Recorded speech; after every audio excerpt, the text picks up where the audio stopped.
আজকে আমাদের অনেক খুশির একটা ঈদ, যে আমাদের অনেক আনন্দ হচ্ছে। আজকে ঈদের দিন, আজকে আমি 3000 টাকা সালামি পেয়ে আমার বান্ধবীকে নিয়ে আমরা ঘুরতে এসেছি। আমার টাকা দিয়েছিল, সেই টাকা দিয়ে ঘুরতে এসেছি। আমার এখানে খুব ভালো লাগছে, আর শিশু পার্কটা অনেক সুন্দর হয়েছে।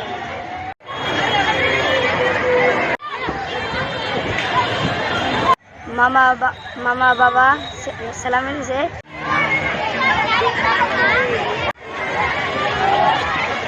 ঈদের দিন বেড়াতে এসে অনেক ভালো লাগতেছে।